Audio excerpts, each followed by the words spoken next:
자, 반갑습니다. 자, 오늘은 이제 책임운영기관부터 이제 나가보도록 할 텐데, 책임운영기관 그러면은 뭐 시험에 나오는 이제 포인트들이 일단 뭐 영국, 그죠? 영국에서 시작됐다.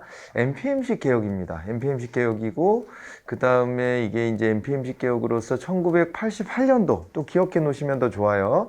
88년도면은 대처가 아직 총리를 하고 있을 때입니다. 그래서 이제 대처리즘의 그 대처가 이 책임운영기관 도입을 했는데, 책임운영기관이라고 하는 것 자체는 정부 조직이에요. 그래서 이게 또 하나 포인트가 나오죠. 이게 민영화가 힘든 영역에서 하는 겁니다.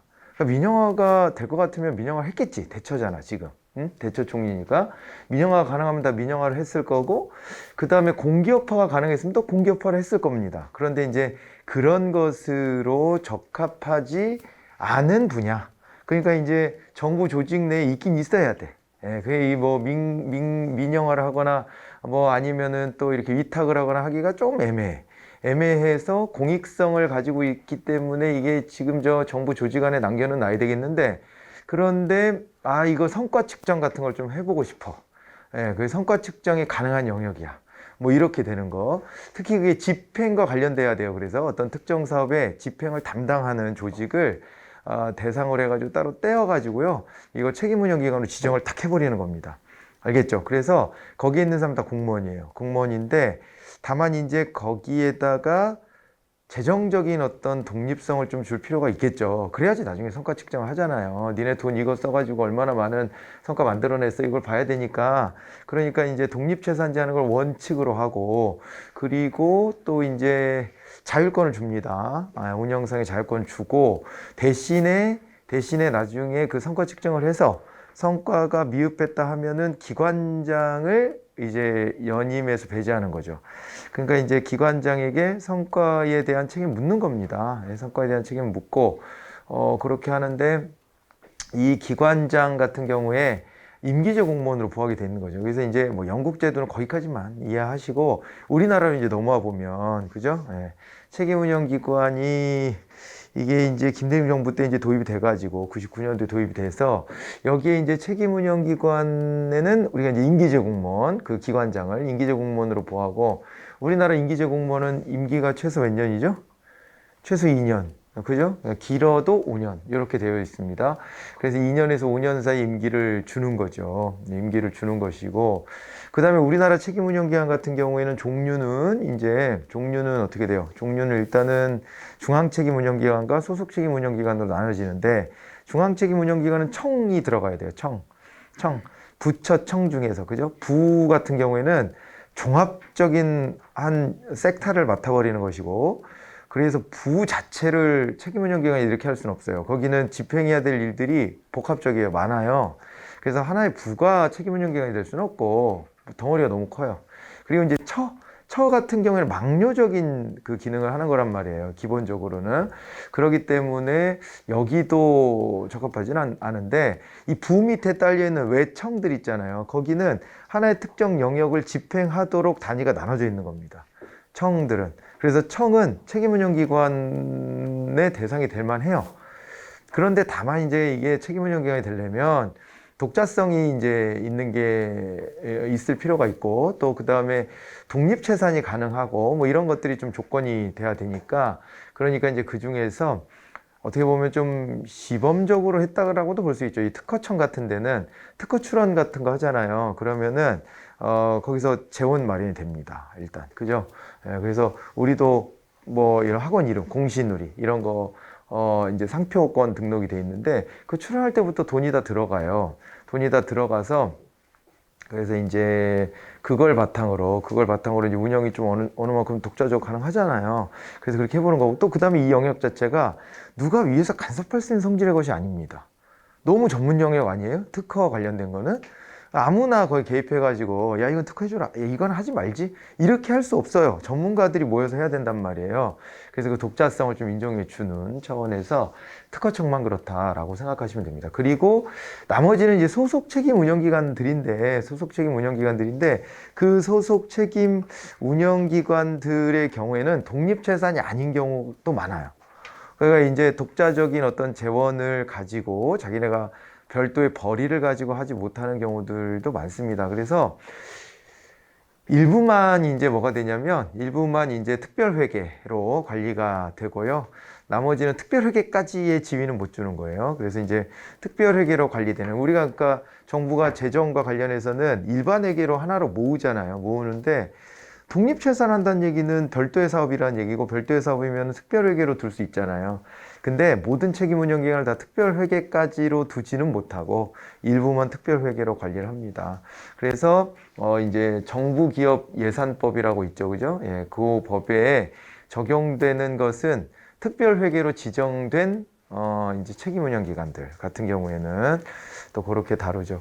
요 얘기가 이제 전체적인 얘기인데 잘 귀에 들어오셨어요?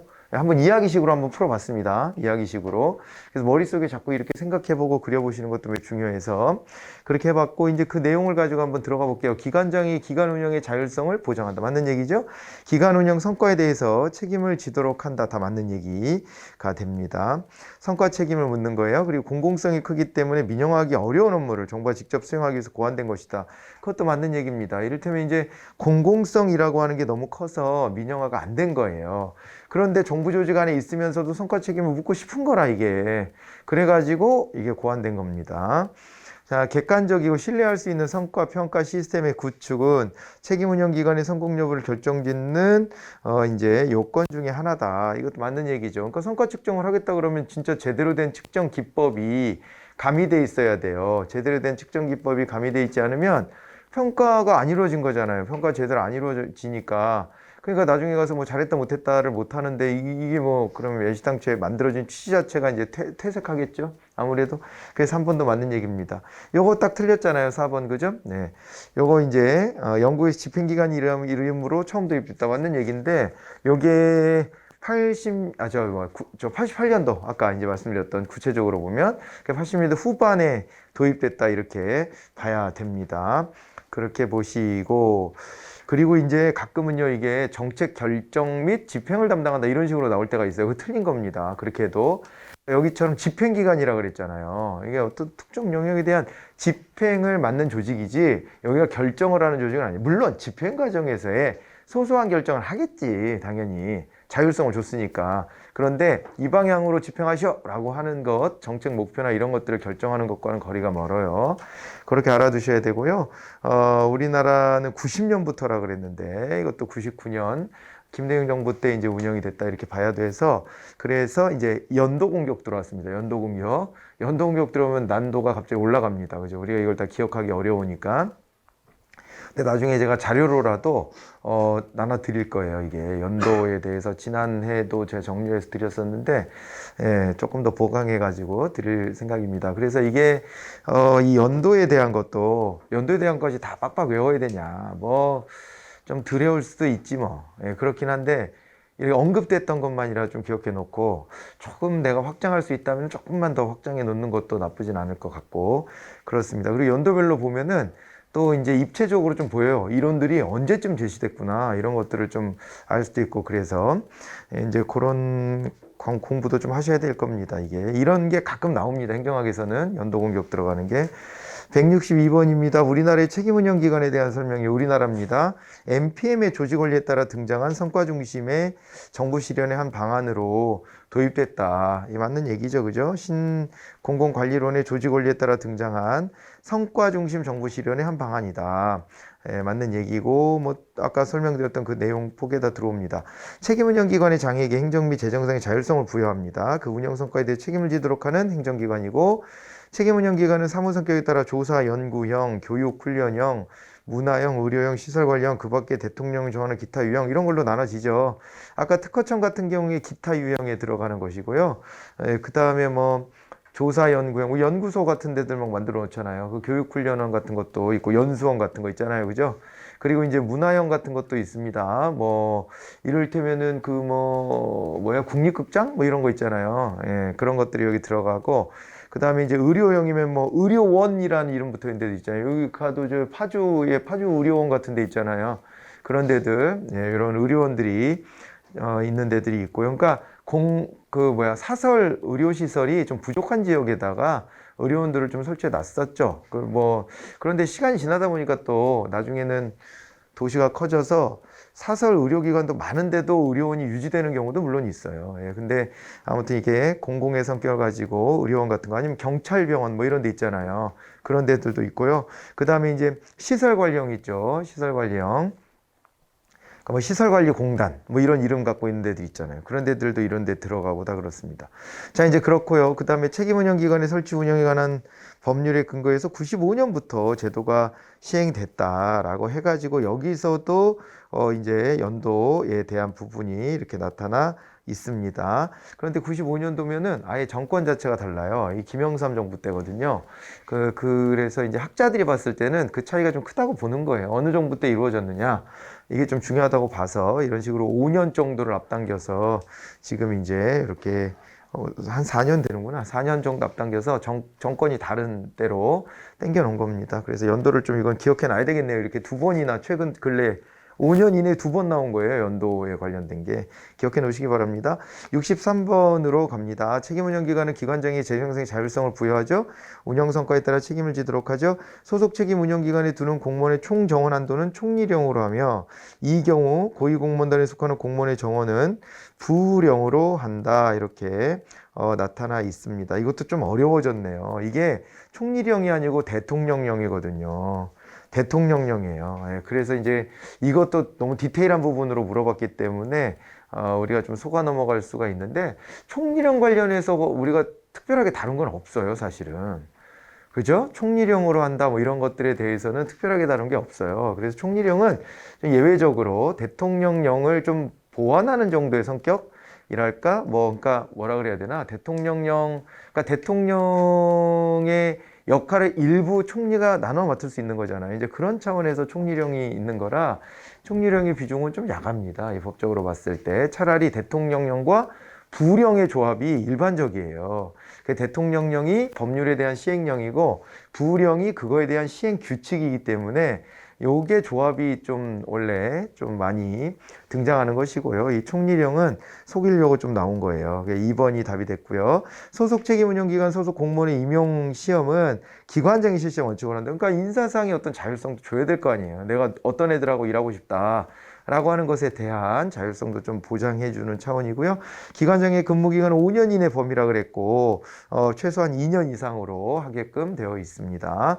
자, 그래가지고 2번 답을 체크했습니다. 이번에는 공공기관으로 가봅니다. 공공기관도 틀을 한번 잡아봐야 되죠. 우리 이제 방금 전에 이제 책임운영기관도 틀이 좀 나눠졌었어요. 책임운영기관 그랬을 때 중앙책임 우리나라의 경우에 중앙책임 운영기관과 소속책임 운영기관이 있습니다. 지금 보면 중앙책임 운영기관과 그 다음에 소속책임 운영기관으로 나눠졌어요. 소속책임 운영기관 이렇게 큰 틀로는 이게 둘로 나눠졌고 그 다음에 또 하나가 그러면서 종류가 뭐가 있었냐면은 이제 시설 관리형 뭐 그런 거 있었잖아요. 조사 연구형, 연구조사형, 뭐 연구조사형이다. 아니면은 뭐 또 이제 교육훈련형이다. 뭐 이런 게 나눠졌잖아요. 교육훈련형이다. 시설관리형이다. 그리고 또 이제 뭐 문화형도 있었죠. 문화형도 있었고 의료형이 있었죠. 의료형도 있고 기타 유형 뭐 이런 게 있었는데 요게 소속 책임 운영기관은 요 종류들이 다 있어요. 다 있다라고 보셔야 되는데 책임 운영기관만큼은 요거는 이제 특허청만 딱 유일하게 있는 거잖아요, 원래. 그죠? 네, 그래서 특허청만 유일하게 존재하고 이 특허청 지금 현재는 특허청만 있고 특허청은 어디 유형이 되냐면 이렇게 기타 유형으로 묶이는 겁니다. 그죠? 요 틀을 말씀드렸던 거고 그 다음에 이제 공공기관입니다. 공공기관이라는 것은 유념하셔야 될 거는 법마다 공공기관이라고 하는 것에 대한 범위를 다르게 이렇게 설정해 놓고 있다라고 하는 거, 그 점을 보셔야 돼요. 예를 들어서 우리 이제 청탁금지법 있잖아요. 예. 금품수수 및 부정청탁 금지에 관한 법률 있잖아요. 법에서 보면은 공공기관이라고 하는 것에다가 언론사, 교육 그 시설들 이런 데까지 다 포함했습니다. 그러니까 학교나 언론사까지도 공공의 영역이다라고 이렇게 규정을 해요. 그러니까 거기는 굉장히 폭넓게 적용을 한 거 아니겠어요, 그죠? 그렇게 되는 것인데, 그런데 우리가 이제 통상 공공기관이라 하면 그런 것들 중에서도 공공기관 설치 운영에 관한 법률에서 규정하고 있는, 즉 이제 기재부 장관이 정식으로 얘는 공공기관이야 라고 지정한 거 있잖아요. 그거를 중심으로 보시는 거예요. 근데 이제 이 공공기관의 종류를 보시게 되면은 크게 세 가지 유형으로 나눠지는 거죠. 하나가 공기업이고요. 공기업이고 하나가 이제 이제 그 위탁 집행이라든가 아니면은 기금 관리를 하는 준정부기관이라고 불리는 애들이 있어요. 준정부기관. 그러니까 아주 쉽게 말하면 이 공기업은 공사 같은 개념이고, 그 다음에 준정부기관은 공단 같은 개념인 건데, 그런데 공사라는 이름을 달고 있지만 준정부기관으로 지정되거나 한 데들도 있어요. 그래서 이게 이름만으로 딱 잘라서 공사가 저거고 공단은 이거야라고 구분은 못해요. 이름들은 좀 다양합니다. 다양하기도 하고 공사 중에 준정부기관 내려와 있는 경우도 있고 그래요. 그래서 그거는 기재부 장관이 판단하는 거예요. 판단해가지고 요거 이제 어느 쪽으로 분류하는 게 낫겠다 이렇게 이제 보는 거거든요. 그리고 뭐 이 두 개 들어가기 어려운 걸 기타 공공기관이라고 그래요. 예전에는 50인이 안 되면 기타 공공기관 무조건 나눴는데 지금은 그 인원 규정은 없어졌어요. 왜냐면 애매하니까 인원 규정하기가. 왜 50명이냐 뭐 이런 거에 대해서 명확한 기준이라고 말할 수는 없으니까 이런 거는 조금 이제 완화가 됐다라고 볼 수가 있습니다. 그럴 수는 있는데 근데 말이죠. 아무튼 간에 기타 공공기관의 숫자가 제일 많아요. 왜 그러냐면은 이게 공기업이나 준정부기관이 되려면은 요건들이 좀 이렇게 있어요. 근데 그 요건에 딱 떨어지지 않는 데들이 많이 있어서 그런 데들을 공공기관 지정할 때는 기타로 구분합니다. 자, 공기업은요, 여기서 이제 시장형 공기업과 그 다음에 준시장형 공기업으로 나눴단 말이에요. 준시장형 공기업으로 나눴는데 시장형 공기업이다라고 하면 또 여기는 자산 규모가 이제 있죠. 자산 규모가 2조 원 이상이에요. 2조 원 이상이어야 되고, 그리고 이제 자체 수입 비중, 그러니까 얘네들 공공기관을 지정하는 이유가 뭐겠어요? 그것도 기재부 장관이. 왜? 돈 주려고 하는 거지, 뭘. 예산에서 이거 사업해라 그러고 돈 떼주려고 하는 거예요. 그러니까 기재부 장관이 힘이 있는 거지. 돈 주니까. 그런 거예요. 그래서 얘네들은 공익성까지도 봐야 되기 때문에 자체 수입 비중이 100%가 넘어가는 경우는 정말 드물다. 이렇게 봐야 됩니다.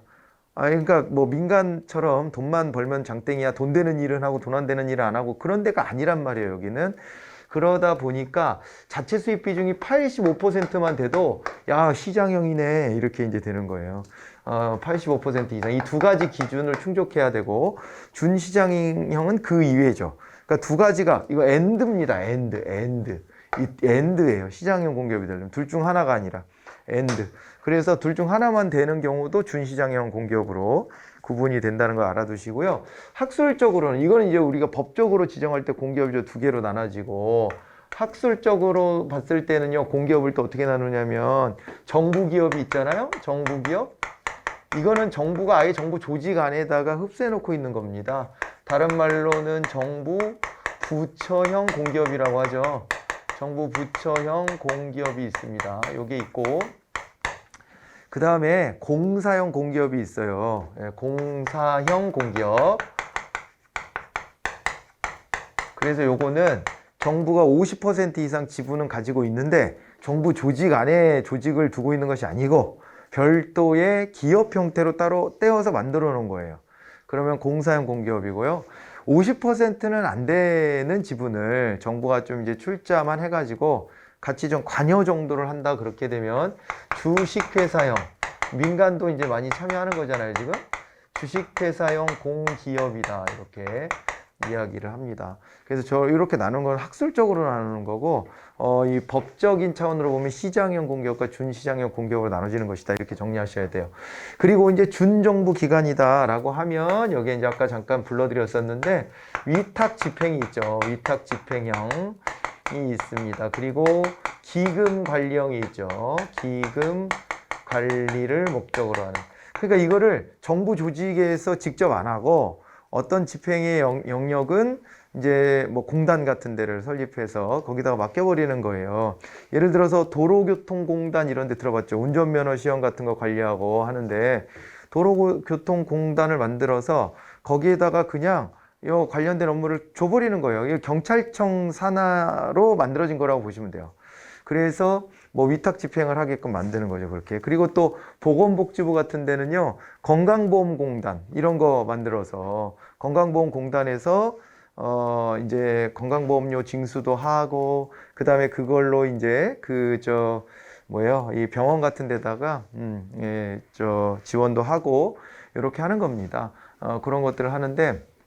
뭐 급여, 비급여 이렇게 말하죠. 전문적으로는. 그러니까 급여 항목에 해당되는 것들에 대해서 진료를 받다. 그러면은 그거에 대해서 이제 돈을 내어주는 거예요. 예, 그 급여 항목에 들어가니까 요거는 환자한테는 이제 얼마 안 받는 거고 나머지를 공단에서 제공해 주잖아요.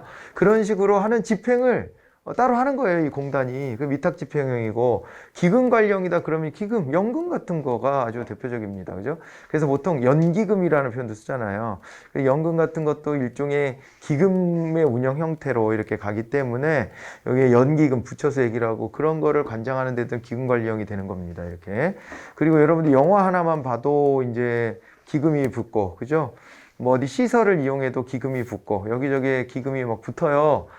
이거 막 간접세처럼 내가 어떤 소비를 할 때 거기 기금을 내게 하는 경우들이 꽤 있어요. 그래서 그런 기금들을 관리하는 기관들도 준정부 기관 중에 기금관리형으로 구분이 된다. 이렇게 나눠보시면 되겠습니다. 자, 공공기관의 구분을 이렇게 해놓고 한번 들어가 볼까요? 공공기관에 대한 설명 옳지 않은 것 그랬는데, 공공기관엔 공기업과 준정부기관, 기타 공공기관이 있고, 공기업은 시장형과 준시장형으로 나눠지고요. 준정부기관은 기금관리형과 위탁집행형으로 나눠집니다. 네, 지정을 기재부 장관이 하기 때문에요. 답이 쉽게 4번이 됐습니다. 아주 간단하게 찾아볼 수 있는 문제 이렇게 보시면 됩니다.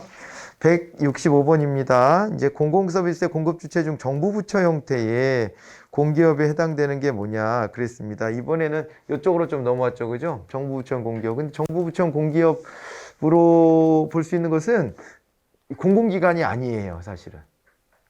원래대로 따지면. 그러니까 요 이름이 붙어 있는 애는 공공기관으로 지정될 수가 없지. 그냥 정부 조직이니까. 원래 정부 조직이니까 기재부 장관이 나서서 이걸 지정하네 마네 이럴 게 없어요. 원래 정부 조직이라서. 근데 학문적으로 보면 야 얘도 공기업스럽지 않니? 하고 이쪽으로 빼는 것 뿐이에요. 그래서 그게 이제 뭐가 있었냐면 우체국 있어요. 우체국. 우정사업본부 있잖아요.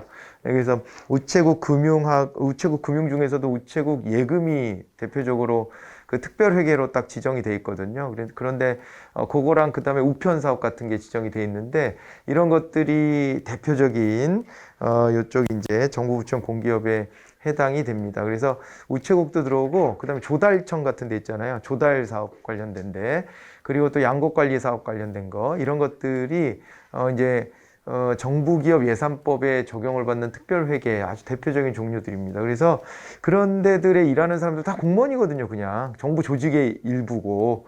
그런데 이제 학문적으로 학자들이 야 그거는 좀 공기업스럽지 않니? 그러고서 이제 따로 저렇게 구분을 하고 있는 겁니다.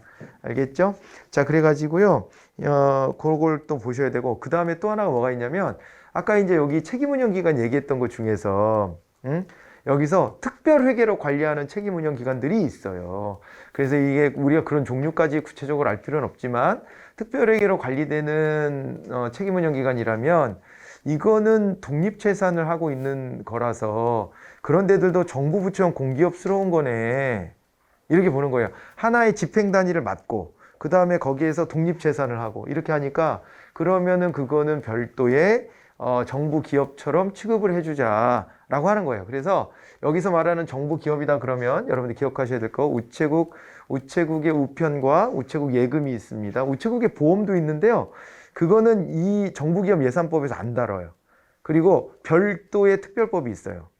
그래서 보험 얘기를 안 하는 거예요. 그래서 여기에 우체국에서 하는 세 가지 일 중에 크게 보면 세 가지 일인데, 그 중에서 맨날 나오는 게 이제 우체국, 우편 사업하고, 그 다음에 예금 사업, 이 두 가지가 나올 거예요. 그리고 양국관리 사업하고, 그 다음에 또 하나가 조달 사업입니다. 조달 사업. 이 네 가지에다가 플러스 해가지고 여기 책임운영기관 특별회계기관들이 있어요. 예.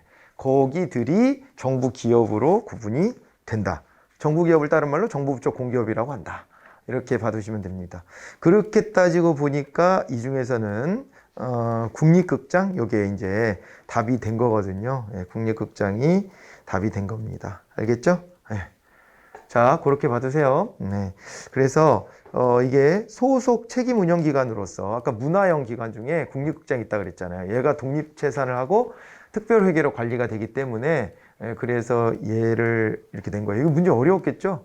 글자 수는 적지만은 어려운 거예요, 이런 게. 거기까지 한번 이렇게 체크를 해 두시기 바랍니다.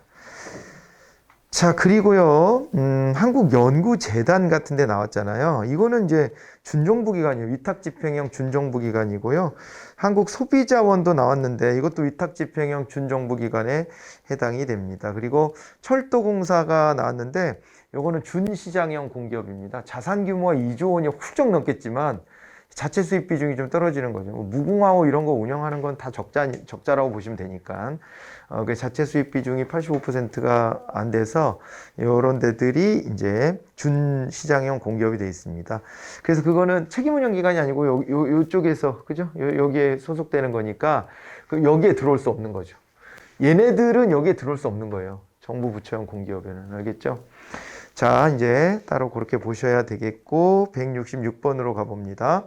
공기업인데 공공수요가 있는데 민간 부문의 자본이 부족한 경우 공기업 설립이 정당화될 수 있습니다. 그러니까 거대한 자본력이 필요한데 민간에서 못하면 정부가 나서서라도 해줘야 될 거 아닙니까?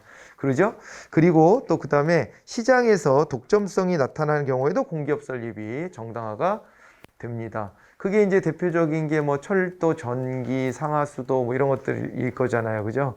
그런 것들이 되고요. 일부 약간 예외적인 게 있긴 있어요. 여러분 도시가스 같은 거 있죠. 이것도 망과 관련된 거잖아요. 망과 관련된 거면 규모의 경제가 필요해서 독점적 지위를 주는 게 유리합니다. 경제적으로 봤을 때도. 그래야지 소비자들이 싼 단가로 그거를 공급받을 수 있어요. 근데 독점을 민간이 해버리면 그럼 어떻게 돼요? 비용은 줄이면서 규모의 경제 실현 비용을 줄였지만 가격은 올려버릴 수도 있잖아요. 그래서 그거를 정부가 컨트롤해야 돼요. 그런 게 아까 말했던 철도, 전기, 상하수도 이런 겁니다. 상하수도는 이제 지방자치단체 사무이고, 그리고 이제 철도는 국가가 이제 운영하는 거잖아요. 그죠? 그 전기도 국가가 운영하고, 그렇게 하고 또 전기와 관련해서 우리가 한전만 떠올릴 것은 아니고 발전회사들이 있어요.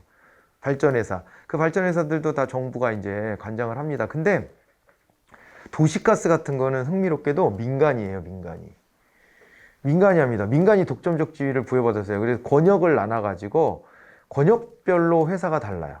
그러니까 그 지역에서는 독점이에요. 대신에 그 도시가스의 가격을 시도지사가 결정합니다. 시도지사가.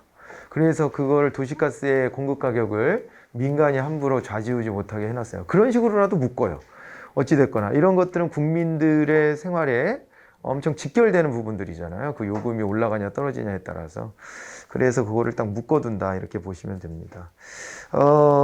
그런 식이기 때문에 시장에서 독점성이 나타난다. 그러면은 공기업화하는 것에 대해서는요 정당성이 충분히 있다고 봐야 돼요.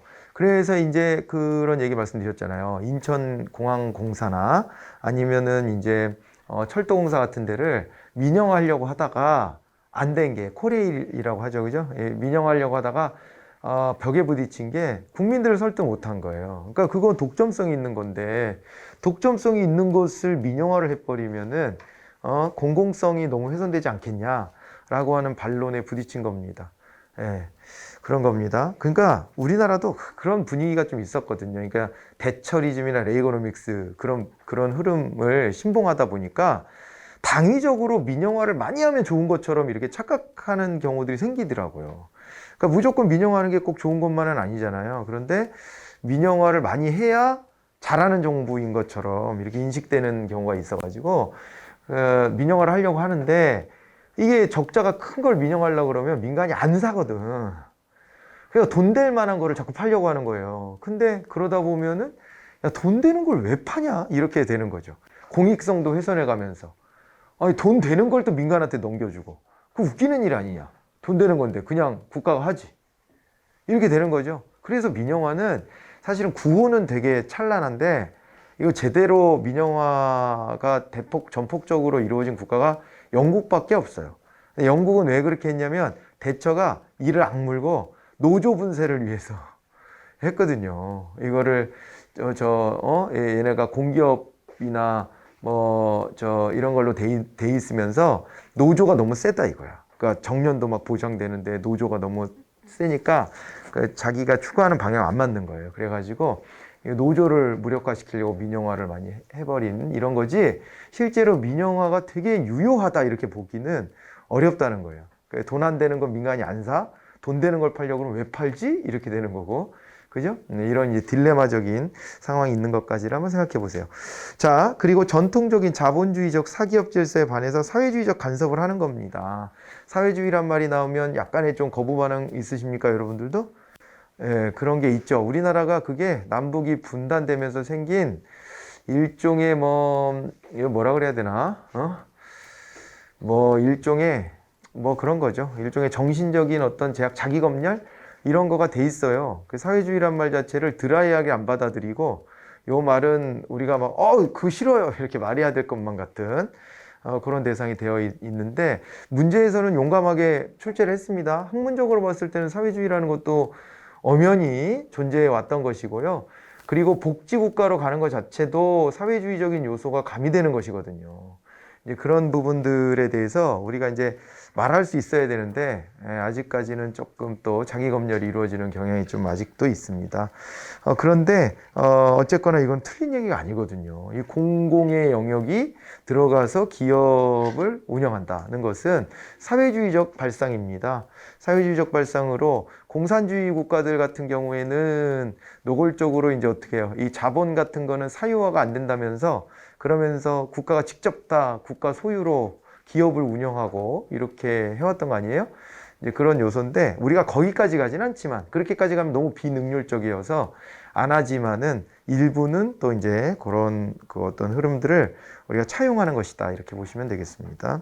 주식회사형 공기업은 특별법 혹은 상법에 의해서 설립되지만은 이제 일반 행정기관에 적용되는 조직 인사 원칙이 적용된다, 이렇게 나와 있네요. 그죠? 이렇게 나와 있는데, 요거는 이제 잘못된 것으로 좀 보시면 되겠습니다. 요거는 있잖아요. 지금 보면 주식회사형 공기업이라며요. 주식회사형 공기업은 이 중에서도 뭐냐면은, 주식회사형 공기업은 민간 자본이 굉장히 많이 들어와 있는 경우입니다. 정부가 지분을 좀 가지고 있다 정도로 이해를 하셔야 돼요. 그렇게 돼 있는데 여기다가 정부 기업처럼 일반 행정기관에 적용되는 인사원칙이나 이런 걸 한다는 게 말이 됩니까, 이게? 예? 안 되는 거예요. 그러면 민간이 여기에 들어올 수가 없는 거지. 이런 식으로 운영하면. 그잖아요. 이렇게 운영하려면 그거는 정부 기업의 성격을 갖는 거예요. 이쪽으로 아예 주식회사형 공기업으로 가면은 민간의 어떤 특성이 더 크게 나타나야 되는 이런 이제 조직이기 때문에요. 당연히 답이 4번인데 생각을 하셔야 된다 그랬어요. 항상. 그래서 제 강의 스타일은 항상 생각하는 연습을 하는 강의입니다. 사례 중심으로 우리가 이해를 하고 이렇게 하는 이유가, 그냥 외워서는 이런 거는 진짜 알면 맞추고 모르면 틀리는 건데 생각을 한번 해보면 된다는 거예요. 사실은 주식회사형 공기업인데 이게 어떻게 정부 조직과 인사의 원칙 그대로 적용되겠냐. 민간이 더 많은 지분을 가지고 있는데. 말이 안 되는 얘기거든요, 이게. 말이 안 되는 얘기인데 그렇게 써놓은 거예요. 그래서 이런 게 틀렸다는 것은 이렇게 찾아내실 수 있는 힘을 좀 가지시면 좋겠습니다. 자, 그렇게 해서 마무리를 좀 짓고요. 이제 조직 관리론으로 자연스럽게 넘어가 보겠습니다. 인간관이 나왔는데요. 네, 인간관. 샤인이죠. 샤인이라는 학자가요, 정리를 했어요. 인간관을 보니까, 자, 우리 고전적 조직이론 때 인간관은 뭐였냐. 고전적 조직이론이라는 게 관료제를 기반했던 과학적 관리론을 말하는데, 그때 인간은 모두가 합리적인 경제인이다. 이렇게 됐던 겁니다. 그죠? 합리적 경제인이다. 가 됐었고, 그 다음에 이제, 인간관계론으로 넘어오게 되면 사회인관으로 넘어온 거죠. 야, 사람은, 서로 의지하면서 살아가는 공동체 속에서의 존재야. 이런 것들에 대해서 이제 관심을 가졌었다. 이렇게 분석을 한 겁니다. 샤인이. 나중에 가서 분석을 해봤더니 과학적 관리할 때는 이해관계 중심의 인간, 요거를 설정해 놓고 있더라. 그리고 인간관계론에서는 타인들하고 같이 어우러져 살아가야 되는 인간의 존재를 부각시켰더라. 그런데 현대 사회로 넘어오면서는 복잡하다. 자아실현인이라는 개념도 이제 등장했고, 그리고 이것저것이 다 뒤섞여 있다라고 보는 복잡인간도 있다. 이렇게 얘기를 했던 겁니다. 기억나시죠? 자, 그 중에서요, 보세요. 인간을 자신의 이익을 극대화하기 위해 행동한 존재를 본다. 너무 쉬운 문제입니다. 합리적이면서도 경제적인 인간이다. 그 합리적 인간이라고 하는 것을요, 합리를 어떻게 받아들이세요? 합리라고 하는 것은 일단은 여러 측면의 합리성이 있어요. 그죠? 합리성과 관련해서 학자들이요, 정말 여러 학자들이 자기만의 기준을 막 얘기했어요. 베버도 얘기하고 마나임도 얘기하고 뭐 많아요, 학자들이. 근데 그러다 보면 거기에 합리성, 무슨 합리성 이런 거 다 나눠놨거든요. 다 나눠놨어요. 나눠놨는데 그 중에서도 우리가 합리성 중에서도 아무 말 없이 그냥 합리성만 딱 써놨다, 덜컥 써놨다 그러면요, 경제적 합리성을 먼저 떠올려야 돼요. 항상. 알겠죠? 그게 기준이에요. 경제적 합리성을 먼저 기준으로 딱 세워놓고, 그래 놓고 나머지 합리성들은 앞에 이름을 붙여줘. 굳이 붙여주는 이유는 경제적 합리성과 구분하기 위함이에요. 그러니까 경제적 합리성은 어떻게 한다는 거예요? 이거는 구분을 어떻게 한다는 겁니까? 경제적 합리성은 그 구분을 따로 하지 않아도 합리성 그러면 딱 경제적 합리성이구나, 이렇게 생각할 수 있다는 거예요. 아셨죠? 그렇게 봐두시고요. 자, 그랬을 적에 여기서도 이제 그 이익을 극대화하기 위해 행동하는 존재이고, 조직에 의해 동기화되는 수동적 존재고, 그러니까 과학적 관리론에서는 그렇게 되는 거잖아요. 조직 안에서 내가 업무 배치를 받으면 업무 배치 속에서 움직이는 거 아니겠습니까? 뭐 그런 얘기들이어서 쉽게 답을 1번으로 찾아가시면 되고요. 그리고 조직은 인간의 감정과 같은 주관적인 요소를 통제해야 된다고 했잖아요. 그죠? 존중하는 게 아니라 통제해야 된다고 했기 때문에 그렇게 해서 답을 쉽게 1번으로 찾아갑니다. 자, 그리고 이제 동기부여 이론으로 가보는데, 동기부여 이론에는 이런 인간관들을 바탕으로 동기부여 이론들이 이제 발전을 합니다. 발전을 하는데, 동기부여 이론은 우리가 이제 여기 내용 이론과 그 다음에 이제 과정 이론으로 구분이 됐죠. 그 내용 이론이다라고 하는 것은 매슬로우를 필두로 해가지고 그 이후에 나왔던 여러 이론들이 있습니다. 그래서 이거는 왓의 문제죠. 내용 이론은 왓의 문제예요. 뭘 가지고 동기 자극해 줄 거야? 뭐 이런 거예요. 뭘 주면 동기가 자극될까? 이렇게 하는 거고요. 그 다음에 과정 이론은 how죠, how. 어떻게 하면 동기가 자극될까? 이렇게 해서 접근법이 좀 다릅니다. 그렇게 되는데, 맥클리랜드 같은 경우에 성취 동기 이론이라고 그랬는데요. 동기를 크게 세 가지로 나눴었죠. 그죠? 네, 세 가지로. 소속 동기와 권력 동기와 성취 동기, 세 가지로 나눠서 봤어요. 맥클리랜드는.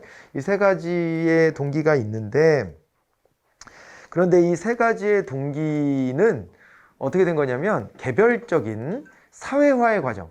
사회화는 다 다른 루트를 통해서 우리가 경험하는 겁니다. 물론 공통된 게 있어요. 정규 교육 과정 같은 거는 공통된 사회화의 과정을 거치는 거지만, 여러분들이 소속되어 있었던 가정도 다 다르잖아요. 집에서 내세우는 중요한 가치도 다 다르잖아요. 그렇잖아요. 그렇게 되고, 어떤 친구를 또 또래 집단과 어울리게 됐느냐, 뭐 이런 거. 또 아니면은 뭐 매체? 책을 어릴 때 어떤 책을 읽고 뭐 위인전을 읽었는데 어떤 위인의 감동을 받았냐, 뭐 이런 거에 따라서 다 다를 수 있어요. 그죠? 그리고 개인의 성향도 있을 겁니다. 개인의 성향도. 그런 것들이 다 아우러져서 개인차가 나타난다라고 본 거잖아요. 누군가에게는 소속 동기가 크고 누군가에게는 권력 동기가 크다. 누군가에게는 성취 동기가 크다. 그런데 조직의 능률성을 위해서는 성취 동기를 가지는 사람들이 매우 중요하다. 성취 동기를 잘 자극해 줄 필요가 있다. 이렇게 얘기한 겁니다. 그 매슬로우의 이론을 깐 거는 뭘 깠냐면, 매슬로우 등등의 대부분의 학자들의 이론은 인간은 다 이래, 이런 식이거든요. 누구나 다 이래, 이런 식인데, 맥클리랜드는 아니야. 사회화의 결과에 따라 개인차가 있어. 이거를 강조한 게 핵심이에요. 자, 그리고 이제 브룸의 기대 이론이 있죠. 브룸 같은 경우에는 이제 기대감, 수단성, 그리고 유인가, 요 세 가지로 나눠서 설명했다는 거. 브룸의 이론은요, 어떻게 하면 그러면 사람의 동기를 자극하냐, 어떻게 하면인데, 어떻게에 대한 답이 사실은 잘 없어요. 그냥 있잖아요. 개인이 알아서 나는 이게 되면 행복할 것 같아요 라고 느껴야 돼.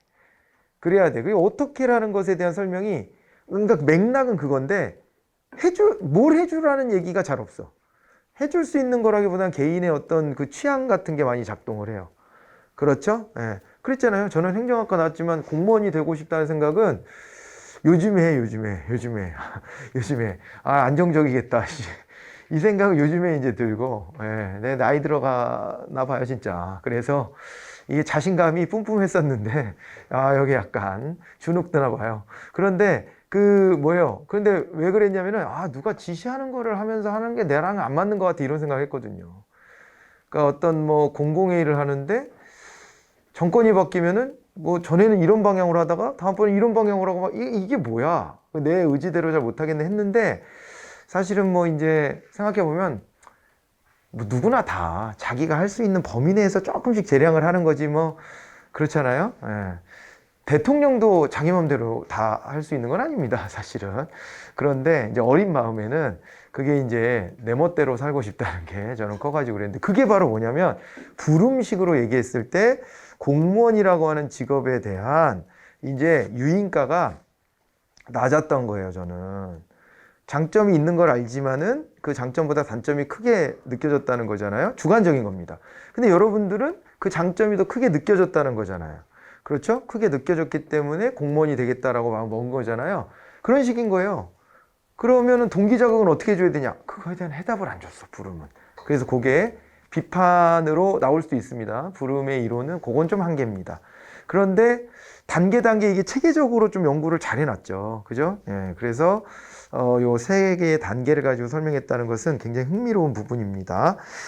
그리고 이제 메슬로우의 욕구 계층 이론이 있는데, 메슬로우는 뭐 생안사 존자, 이거는 앞글자로 딱 기억해 놓으시면 되는 거죠. 그죠? 밑에 단계에서부터 생안사 존자, 이렇게 이제 누구나 다 밑에 하위 욕구가 충족되면 상위 욕구가 발현되게 되는데, 하위 욕구가 충족이 안 되면 상위 욕구고 나발이고 없다, 이런 거예요. 야, 배고픈데 무슨 대통령이 되고 싶어요? 이런 얘기를 누가 하냐? 배고픈데 당장 밥 먹어야지, 뭐 그런 얘기입니다. 그 욕구 단계가 밑에서부터 발현된다. 허즈버그는 욕구 이원론, 요렇게 이제 나와 있는 거죠. 그죠? 네. 그래서, 요게 이제 허즈버그 같은 경우에 욕구 계층이 이원화돼 있다. 이런 건데, 낮은 단계가 이제 바로 이제 그 위생 요인이었습니다. 그죠? 위생 요인이어서 그런 거죠. 위생 요인이어서, 뭐 위생 요인이 충족된다 그래서 만족이 오진 않는다, 뭐 이런 얘기를 한 겁니다. 그죠? 동기 요인을 충족해야 만족이 오지, 위생 요인 가지고선 불만만 잠재우는 것 정도가 되는 것 아니겠느냐, 뭐 이런 겁니다. 그죠? 네. 뭐 여러분들도 그래요. 이게 공부하는 환경이, 우리 학원이 아주 후지진 않지만 요즘에 있는 스터디 카페들에 비교해 보면 후지지. 그죠? 요즘에 스터디가 시설로 승부하는 데들 있잖아요. 시설로 승부하는 데들. 그런 데들은 시설을 정말 의리의리하게 해놓잖아요. 그렇게 해놓는데 왜 거기 안 가고 여기 있냐? 여러분들이 봤을 때는 그런 데는 불만은 안 생길 수 있으나, 그러나 그게 내가 공무원 되는 데 있어서 직접적으로 뭐가 도움받을 수 있는 거는 그냥 시설만 도움받는 거지 그 이상이 없다라고 생각했기 때문에 여기에 와 있는 걸 거 아니에요. 그러니까 이게 그 위생 요인만 충족된다고 해서 다 끝날 문제는 아니라는 거, 이제 그런 얘기를 하는 겁니다. 그죠? 자, 이제 그렇게 봐두시고요. 그리고 됐죠? 그렇게 보는데, 여기 동기부여 내용 이론이 아닌 걸 찾으라고 했으니까 이제 부름을 찾으시면 됩니다. 부름은 과정 이론, 아까 하우라고 얘기했죠, 그죠? 그렇게 접근했던 이론이고, 동기 이론에 대한 설명, 이제 항상 이렇게 섞어 갖고 나오는 문제들이 많이 있죠. 여기서는 단일 주제를 갖고 물어볼 때도 물론 있습니다만, 이렇게 섞어 갖고 물어보는 문제가 아주 보편적입니다. 그래서 전반적으로 다 이해를 하고 있지 않으면 답을 찾기가 매우 어려워요. 부름의 기대 이론에서 수단성은 특정한 결과에 대한 선호의 강도를 의미한다, 이렇게 되어 있습니다. 자, 이제 이렇게 되어 있는데, 특정한 결과에 대한 선호의 강도다, 이렇게 하면은 이게 유인가잖아요. 그렇잖아요. 그러니까 나 공무원 되면 좋겠다 하는 게 유인가예요. 근데 그거를 위해서 여러분들이 공부를 열심히 하지 않습니까? 공부를 열심히 하는데, 이제 밑에서부터 보자면, 공부하면 성적이 오르겠지 라고 하는 기대감이 있는 거예요. 어때요? 기대감 충족이 되고 있어요? 공부 열심히 하고 있는 성적은 나옵니까? 안 나와요? 열심히 하는 것 같더니 안 나오는 분들이 있을 거예요. 제가 여러분 모의고사 점수를 다 들여다보고 있는데 그런 분들이 좀 보입니다. 예, 그 누구보다 성실하게 하는 것 같은데 아직 점수가 안 나와. 근데 그 무르익고 있는 거예요. 예, 그렇게 생각하시면 돼. 너무 조급해하지 마시고 단계가 있습니다. 그 포텐이 터지는 시점이 있고 몇 단계로 나눠져요. 이렇게 몇 단계로 나눠지는데 그게 쌓이다 보면 오히려 점수가 낮아지는 경우도 있습니다. 낮아지는 경우도 있는 게 많이 알다 보면 생각이 많아져서 야, 요건 요렇게도 해석되는 거 아니야? 하다 보면은 틀리는 것도 있어요. 이제 그래서 그걸 넘어가려면 마지막에는 출제자의 의도까지 간파하는 힘을 가져야 되고요. 그 정도가 되면은 거의 출제를 해봐라 그래도 자기가 출제를 앵간히 할 수 있는 정도가 됩니다. 그거가 90점대라고 보시면 돼. 그러니까 그 단계들이 있어요. 그래서 1에도 살짝 했다 그래서 점수가 갑자기 확 나오고 그러지 않는 거니까. 그러니까 여러분들이 뭐 이렇게 나 열심히 하는 것 같은데 성적이 안 나오고 나오게 돼 있어요. 나오게 돼 있으니까 다 과정이니까 그렇게 봐두셔야 됩니다. 이제 아무튼 그게 이제 바로 요 이제 과정상에서 첫 번째 단계 아니겠습니까? 그게 바로 이제 기대감인데 그래도 언젠간 나올 거야라는 기대감을 가지셔야 돼요. 나옵니다. 반드시 노력하면은 나오게 돼 있는데 그런데 그 기대감에서 끝나는 게 아니라 그 다음 단계가 뭐예요? 그 1차 결과잖아요. 점수가 많이 나왔다는 것은. 근데 점수 자체를 많이 받는 게 목표가 아니에요, 여러분들은. 그 다음은 뭐가 있냐면 그 점수를 가지고 합격을 해야 되는 거죠. 공무원에 합격한다라고 하는 거예요. 그게 수단성입니다. 점수를 많이 받으려고 하는 것은 그 얘기는 무슨 얘기냐면 공부해서 아는 게 많아졌다는 얘기죠. 공부해서 내 지식을 늘리는 이유가 결국에는 공무원 시험에 합격하기 위한 거니까 거기에 이제 수단성이 되죠. 2차 결과입니다. 2차 결과. 그게 이제 보상인 거죠. 내가 어느 만큼의 성과를 냈다. 그러니까 노력을 해서 성과를 낸다가 노력이 성과로 이어진다가 뭐예요? 그게 바로 기대감. 그리고 그 성과에 대한 보상이 올 거다. 합격이라는 보상이 올 거다. 그게 수단성. 그런데 그 보상이 너무 나한테는 달콤하다. 이게 유인가. 이렇게 되는 거니까 여기서 그걸 이해하고 딱 보시면 돼요. 그렇게 보면은 뭐라 그랬어요? 지금 보면은 특정 결과에 대한 선호의 강도다. 결과가 이미 나왔고 그거에 대한 선호의 강도니까 유인가다. 이렇게 보셔야 되는 거예요. 자, 그리고 허즈버그는 불만 요인과 위생 요인, 불만 요인과 만족 요인으로 나눴는데 그 중에서 위생 요인만 달성됐다고 적극적으로 만족감을 느끼는 것은 아니다라고 얘기를 했습니다. 2번 맞죠? 엘더퍼는 메슬로우를 비판적으로 계승한 사람입니다. 생한사존자 5단계를 3단계로 줄였다. ERG로, 그죠? ERG, 이그지스트, 그리고 릴레이션, 그리고 그 다음에 G, 그로스 이렇게 해가지고 3개로 나눈 겁니다. 그 욕구 3개로 나누는데 똑같아요. 여기도 단계가 밑에부터 위로 이렇게 있고 밑에서 위로 주로는 가는데 다만 퇴행할 때도 있고 동시에 나타날 때도 있다. 이런 얘기를 덧붙인 거죠. 자, 그리고 메슬로우는 충족된 욕구는 동기부의 역할이 약화되고 그 다음 단계 욕구가 새로운 동기 요인이 된다라고 해서 욕구 단계설이라고 우리가 이야기를 하고 있습니다만 잔불이 다시 활활 타오를 때가 있어요. 그죠? 잔불이 활활 타오를 때가 있습니다. 사람이 스트레스를 많이 받게 되면 막 퍼먹는 거 이런 것들, 그죠? 내가 뭔가 성취 동기를 위해 가지고 성취 동기를 채우기 위해서 열심히 노력하다가 그러다가 잘 안 되고 좌절감이 느껴질 때 갑자기 폭식을 하는 경우, 이런 경우들 생각해 보면 되고, 스트레스 받으면 어디 가서 막 물건 막 사오고 뭐 이러는 경우도 있고, 그런 거를 이제 설명할 수 없는 게 메슬로우의 이론이다 라고 해서 엘더퍼가 이제 그거를 보완한 거라고 어떻게 보면 그렇게 보시면 되는 거죠. 자, 메슬로우는 거기까지 관심이 없었고, 일단은 그러니까 세밀함이 좀 떨어진 거예요. 메슬로우는. 그러니까 새로운 이론을 제시하는 것으로 굉장한 의미가 있어요. 그래가지고 이렇게 단계가 있어 라고 하는 것이 많은 힌트를 줬습니다. 170번의 부름의 기대 이론을 따를 경우 조직 구성원의 직무 수행 동기를 유발하기 위한 조건이 아닌 것 그랬는데, 내가 노력하면 높은 등급의 실적평가를 받을 수 있다는 기대치가 충족돼야 된다 그랬고요.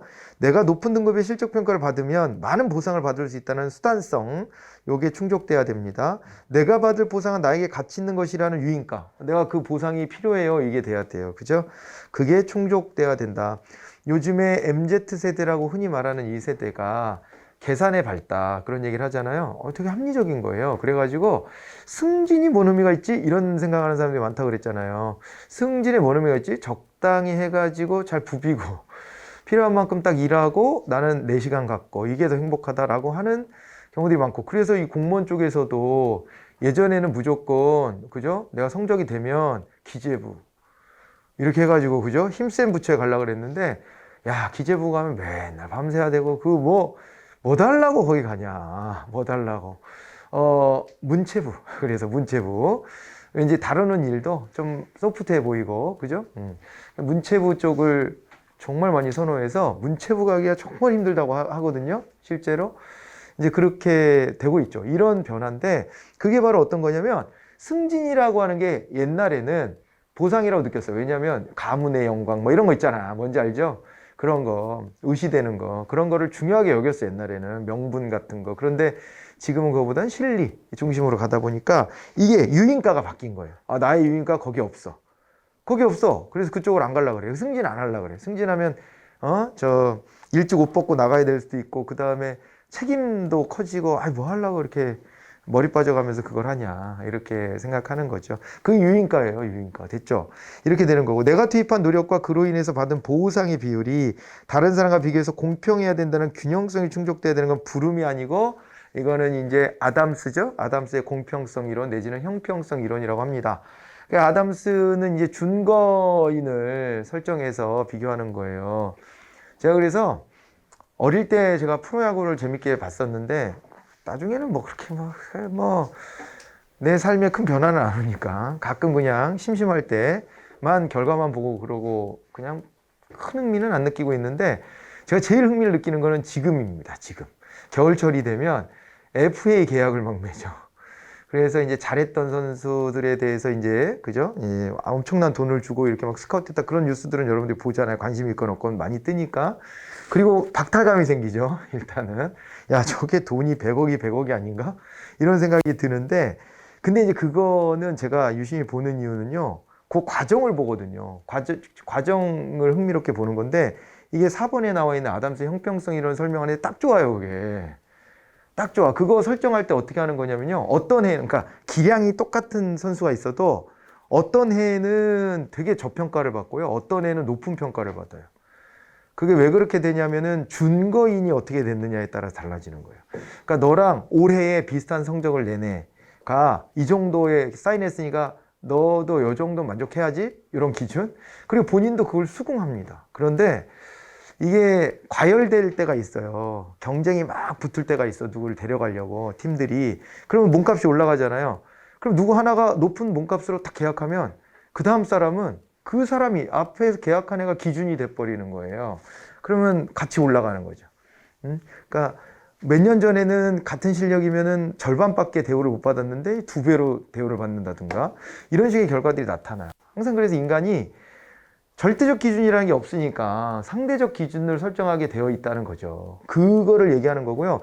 다만 이제 아담스가 얘기한 건 본인이 느끼는 거예요. 이제 본인이 느끼는 겁니다. 그래서 중고인하고 비교해 봤을 때 그거보다 내가 낫다고 생각하면은 불만을 갖게 되고, 그러면은 뭔가 동기가 자극되는데, 여기서 동기는 열심히 일할 동기가 될 수도 있어요. 경우에 따라서. 내가 그럼 더 보여줄게, 이렇게 할 수도 있는데, 그런데 그러지 않고 태업을 하거나, 그죠? 태업을 하거나 이 조직을 떠나려고 하거나 적극적으로 불만을 제기한다거나, 이런 식의 이제 동기로 나타날 수도 있다, 이렇게 봤던 이론입니다. 맞죠? 그렇게 하시면 되고요. 그래서 4번이 답이 되었습니다. 그러면서 이제 아담스죠. 아담스의 문제가 171번에 그대로 나왔는데, 여기서 보니까는 이제 아담스의 공정성 이론을 의거 취할 수 있는 구성원 A의 행동 전략으로 가장 옳지 않은 게 뭐냐 그랬는데, 자신의 투입을 변화시키는 게 있다 그랬습니다. 그리고 이것도 있어요. 2번. 이거는 정신승리라고 그러는 거죠. 정신승리. 제가 나보다 더 좋은 데 받았는데 내가 잘 몰랐던 제의 가치가 있겠지라고 정신승리하는 거예요. 받아들이는 거야. 안 그러면 자기가 이 조직을 떠나거나 뭐 극단적인 어떤 선택들을 해야 되는데, 그 극단적 선택을 하는 게 나한테 별로 이롭지 않을 것 같을 때는 그냥 합리화해버리는 거야. 그 이유가 있을 거야. 뭐 이렇게. 그죠? 그렇게 하고요. 이직을 하거나 이런 것들도 다 나옵니다. 이직을 하거나, 이 조직은 나를 우습게 생각하는구나, 내 가치를 높게 평가 안 하는구나, 이직을 하거나 그런 건데, 4번 있죠. 구성원 B의 투입과 산출의 실제량을 자신의 것과 객관적으로 비교해서 보상이 재산적으로 본다. 이렇게 합리적일 거라고 보진 않아요.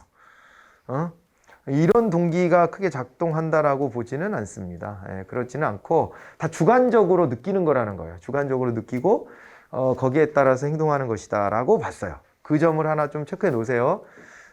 아무리 그게 동기가 자극되더라도 이렇게 과학적이지 않아. 그리고 객관성이라는 것을 100% 담보할 수가 없는 거거든요, 이게. 그런 겁니다. 아니, 내가 불만을 느낀 것 자체가 객관적인가? 아니에요, 그냥. 내 나름의 느낌인 거지. 그래서 4번과 같은 설명은 틀린 거라고 이렇게 보셔야 돼요. 172번까지 하고 잠깐 쉴까요? 동기 요인 이론에 대한 설명 옳지 않은 것 그랬는데, 아담스의 공정성 이론에 따르면 공정하다고 인식할 때 동기가 유발된다. 이게 틀린 거지 않습니까? 공정하다라고 느끼면 가만히 있습니다. 그냥 공정하다라고 느끼면 이대로 하면 되겠구나 하는 거라서 새로운 동기 자극은 안 됩니다. 맥클리랜드의 성취 동기 이론에 따르면 개인들의 욕구가 학습을 통해서 개발될 수 있다 이렇게 했는데, 그렇죠? 아까 학습이 사회화예요. 사회화. 그죠? 사회화의 결과다 이렇게 얘기했으니까요. 어릴 때 여러분들한테 자꾸 위인전 읽어라 뭐하라 하는 이유가 이런 데 있어요. 그러니까 그 어떤 동기가 자극되도록 하는 그런 어떤 기회를 만들어 주려고 하는 거죠. 또 중학교 1학년 때 뭐 그런 거 하잖아요. 그 뭐야 진로 뭐 학기 뭐 그래가지고 자유학기 뭐 그런 거 하잖아요. 그런 거 해가지고 하는 이유도 시험도 안 보면서 막 하게 요즘에는 하더라고요. 근데 그런 걸 하는 이유도 이런 거죠. 개발시켜 주려고 하는 거잖아요. 뭔가의 체험 같은 걸 통해서 계기를 만들어 주려고 하는 거, 뭐 그런 거라고 보시면 되죠. 자, 그리고 엘더퍼 아니다. 3번. 부름의 기대 이론에서 기대감은 특정 결과는 특정한 노력으로 인해 나타날 수 있다는 가능성에 대한 개인의 신념이에요. 다 주관적인 거예요. 그래서 이게 기대감에 대한 얘기죠. 기대감. 내가 노력하면 이렇게 나올 거예요. 근데 그 기대감도 좀 객관화하는 게 좋아요. 그러니까 어떤 경우는요. 문제가 되는 경우가 별로 노력을 안 하는데 그 근자감이 아주 쩔어 있는 거예요. 조금만 하면 나올 것 같다. 이런 식의 느낌? 뭐 그것도 못 하겠어요, 내가? 뭐 이런 식으로. 그러니까 노력을 투입을 적게 하면서도 많은 결과가 있을 거라고 착각하는 경우, 이것도 문제가 되고요. 또 하나는요, 너무 큰 불안감을 갖는 경우, 반대로. 그러니까 정말 열심히 노력하는 사람이 맞는데, 그런데 이거로 부족할 것 같다고 자기를 너무 혹사시키는 거? 근데 그러면은 항상 그렇잖아요. 아니, 자동차를 운전하는데 RPM을 막 5, 6을 놓고 계속 달려봐. 차 터져. 그러니까 이게 그런 식으로 과열되게 해서도 안 되는데, 자기를 혹사시키는 경우도 있죠. 왜 그러냐? 다 주관적이기 때문에 그래요. 내 노력과 그거에 따른 이제 성과가 나타날 거야 라고 느끼는 게 다 주관적이어서 어떤 사람은 자기가 열심히 하고 있는데도 그 안 한다고 생각하고 어떤 사람은 안 하는데 자기가 한다고 느껴. 그렇게 하는 경우들이 많이 있습니다. 그래서 이걸 객관화하려는 노력이 매우 중요한 것 같기도 해요. 그 객관화를 위해서 우리가 시험 보는 거잖아요. 그잖아요. 본인이 얼마나 하고 있는가를 보자는 거의 하나의 일환이기도 해요. 예. 그렇고 엘더퍼의 ERG 이론에 따르면 상위 욕구 충족이 좌절되면 하위 욕구를 충족시키고자 한다. 퇴행이라는 것도 같이 설명을 했다. 이렇게 봐두시면 답이 1번 이렇게 정리가 되겠습니다. 예, 잠깐 쉬었다가요. 쉬었다가 요 관련된 거 동기부여 이론 관련된 거를 한 판 좀 정리를 한번 해드리고 그 리더십 이론도 정리하면서 문제로 들어가도록 할게요. 쉬었다 오세요.